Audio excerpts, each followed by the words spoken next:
On me dit que nos vies ne valent pas grand-chose, elles passent en un instant comme fanent les roses. On me dit que le temps qui glisse est un salaud, que de nos chagrins il s'en fait des manteaux. Pourtant quelqu'un m'a dit que tu m'aimes encore. C'est quelqu'un qui m'a dit que tu m'aimes encore. Serait-ce possible alors?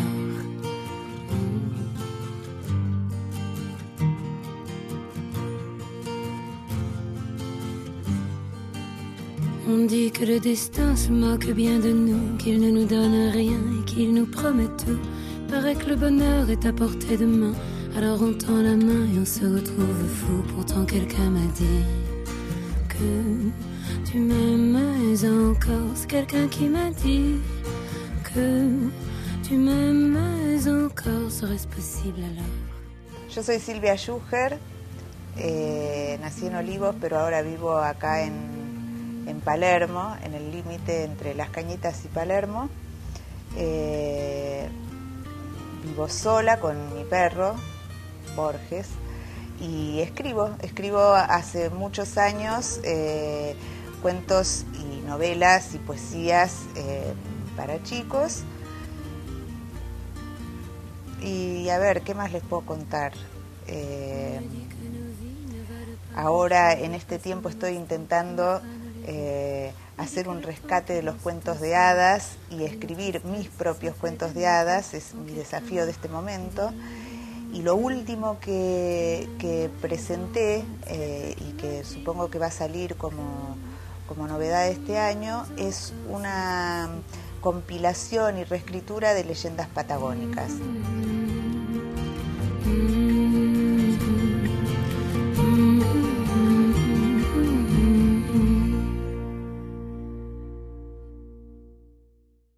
Yo empecé a escribir de chica, pero en realidad empecé a escribir de chica para conquistar a mi hermano, que era el verdadero escritor de la casa. El intelectual de la casa era él, y hermano mayor.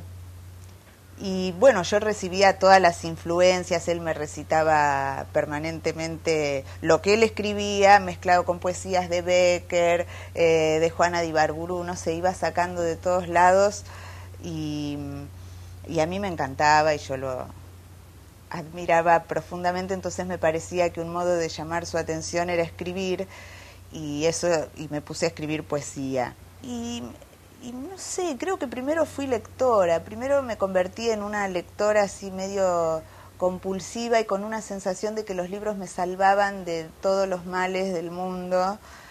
Tuve una adolescencia difícil, entonces leer era lo que me calmaba. Supongo que por eso empecé a escribir, porque me gustaba lo que leía. Fui a un taller, no me terminaba de convencer, y hasta que apareció la posibilidad de hacer un taller con Liliana Hecker, que para mí fue fundamental. Era el primer taller que ella hacía, fue su primera experiencia de taller y la primera vez que yo iba a ir a un taller de narrativa.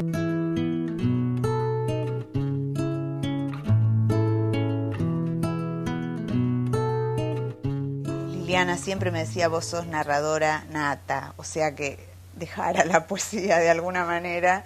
Y entre tanto, bueno, yo tenía un hijo chiquito y me gustaba la música, mi formación fue más musical que literaria, en verdad, y le hacía canciones. Mi modo de contacto con él más genuino era a través de las canciones. Yo le hacía una canción para cuando no quería comer, le hacía una canción de todo lo que hoy renegaría, porque era netamente didáctica esa producción. Para cuando tenía que bañarlo, entonces, o quería enseñarle a que se bañe solo. Cada cosa, cada momento de la vida tenía una canción. Me empecé a presentar así muy, no sé, muy impunemente. En los concursos había una cosa que se llamaba Cantaniño, y entraba alguna canción mía, siempre entraba, y después grabé un disco yo, porque me empecé a presentar en las grabadoras y gustaban las canciones, porque lo cierto es que después de María Elena Walsh y con la dictadura de por medio, no había nada en ese sentido. Bueno, hice mi primer disquito, mi primero y único, porque me di cuenta que no era para las tablas, por ejemplo, porque me exigían presentaciones que para mí eran como dramáticas. Ese fue mi primer contacto con la literatura infantil.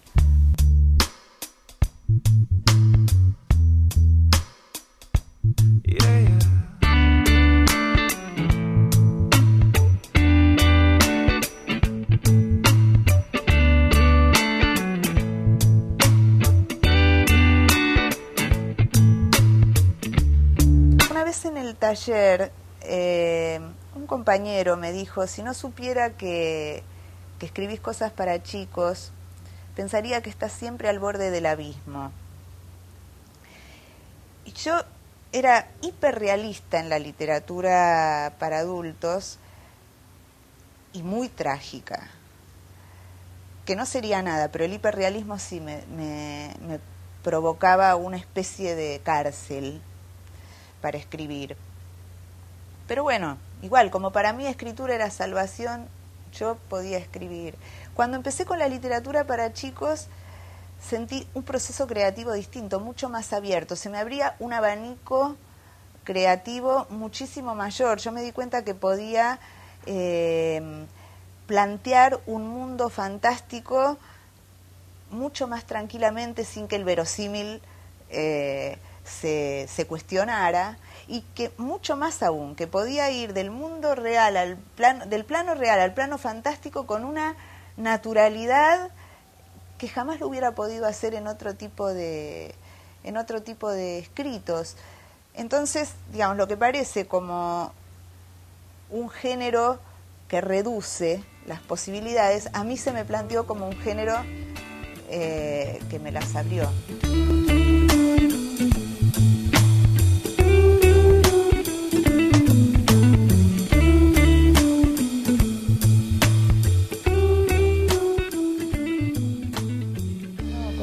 Conmigo después.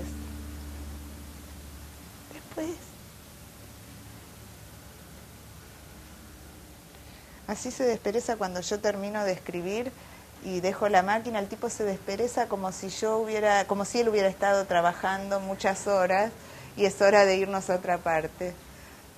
Yo te voy a mostrar la foto que a mí más me gusta de mi nieta. Esta está con mi sobrino, con el hijo de mi hermano, que me parece una foto maravillosa, que la bautizamos, me fui a pasear con el tío, papá. Voy a leer un cuento que se llama El señor JDC, que está dentro del libro La abuela electrónica y algunos cuentos de su disquete. El señor JDC, que así se hacía llamar para evitar pérdidas de tiempo, andaba siempre tan apurado que uno nunca sabía si estaba yendo o viniendo. Apenas nació, lloró, dijo ajó, cortó los dientes y cambió el uso del babero por el de corbata con tanta rapidez que ni su propia madre se enteró. Ni siquiera se dio cuenta en qué momento dejó el chupete para comprarse una máquina de afeitar. Aplicadísimo estudiante, cursó el jardín y la primaria en 3 años, ingresando a los 80 centímetros de altura en la escuela secundaria. A los 8 años se recibió de doctor en la universidad y a los 13 empezó a trabajar. Para lograr rapidez y eficiencia en su empresa, prohibió el paréntesis, los puntos suspensivos y el uso de palabras con más de 4 letras cada una. Implantó en cambio el traslado obligatorio en patineta, el telegrama, la abreviatura, el cronómetro y el premio al abrir y cerrar de ojos. Cuando menos se lo esperaba, porque en realidad nunca había perdido tiempo esperando nada, se casó. Eligió a la mujer más diminuta que le presentaron para tardar menos tiempo en quererla y al cabo de 2 horas estuvo en el registro civil. A los 25 años se le curvó la espalda. Cruzaba la avenida 9 de Julio en helicóptero cuando además sintió que los músculos se le desinflaban como globos. Para entonces su cabeza estaba blanca como el algodón. Las 3 grandes preocupaciones de su vida fueron la primera, la segunda y la tercera. Jamás perdió un minuto en confesarlas. Un día dejó de andar por los sitios que solía frecuentar. Murió a tanta velocidad que ni los pulmones reaccionaron a tiempo y siguieron trabajando por un rato. Los que nunca lo vieron tampoco esta vez notaron su ausencia. Más aún, de no haber sido por este relato, capaz que nadie se enteraba que existió. Bueno, en esta foto yo tenía la edad que tiene mi nieta ahora, casi 4 años y estoy bailando con mi papá. Nos decían que éramos 2 gotas de agua, era un romance absoluto.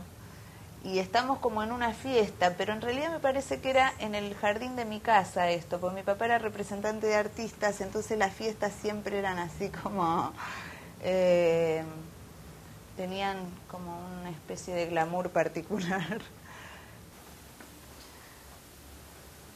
Si yo le digo, Borgi, ¿vamos a pasear? ¿Sí? ¿Vamos a pasear? Me pasa muy frecuentemente leyendo que me aparezca por alguna imagen de lectura, algo que me genera un estímulo, un flash sería, una pequeñísima idea. Yo no trato enseguida de armar una historia a partir de esa idea, digamos, dejo crecer un poco la imagen, con los días dejo que crezca la imagen. Si es persistente, si tiene abordajes diversos, creo que es lo suficientemente potente como para que se vaya armando una historia. Quizás le busco el antes y el después a esa imagen, no sé. Pero tiene que tener una potencia probada, en general, porque no es siempre así. Incluso yo no ando con libretas anotando, con toda... a propósito, porque creo que si la idea es potente, tiene que volver.